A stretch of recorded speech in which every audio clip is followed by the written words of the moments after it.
What's an algorithm? In computer science, an algorithm is a set of instructions for solving some problem, step by step. Typically, algorithms are executed by computers, but we humans have algorithms as well. For instance, how would you go about counting the number of people in a room? Well, if you're like me, you'd probably point at each person, one at a time, and count up from 0. 1, 2, 3, 4, and so forth. Well, that's an algorithm. In fact, let's try to express it a bit more formally in pseudocode, English-like syntax that resembles a programming language. Let n equal 0. For each person in room, set n equal to n plus 1. How to interpret this pseudocode? Well, line 1 declares, so to speak, a variable called n and initializes its value to 0.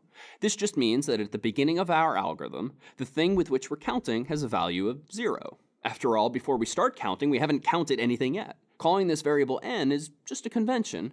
I could have called it most anything. Now, line 2 demarks the start of a loop, a sequence of steps that will repeat some number of times. So in our example, the step we're taking is counting people in the room. Beneath line 2 is line 3, which describes exactly how we'll go about counting.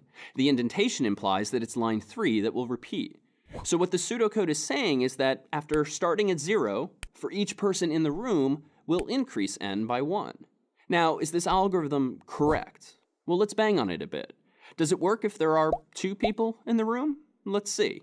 In line 1, we initialize n to 0. For each of these 2 people, we then increment n by 1. So on the first trip through the loop, we update n from 0 to 1. On the second trip through that same loop, we update n from 1 to 2. And so, by this algorithm's end, n is 2, which indeed matches the number of people in the room. So far, so good. How about a corner case, though? Suppose that there are 0 people in the room, besides me, who's doing the counting.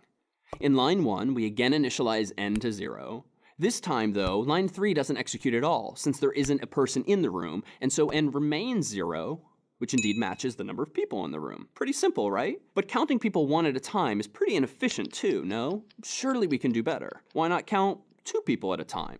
Instead of counting 1, 2, 3, 4, 5, 6, 7, 8, and so forth, why not count 2, 4, 6, 8, and so on? It even sounds faster, and it surely is. Let's express this optimization in pseudocode. Let n equal 0. For each pair of people in room, set n equal to n plus 2. Pretty simple change, right? Rather than count people one at a time, we instead count them 2 at a time. This algorithm's just twice as fast as the last. But is it correct?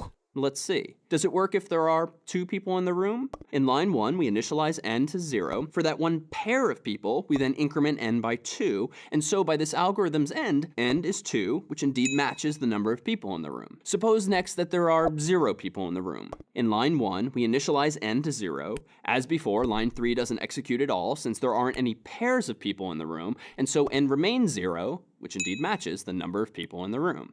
But what if there are 3 people in the room? How does this algorithm fare? Let's see. In line 1, we initialize n to 0. For a pair of those people, we then increment n by 2, but then what?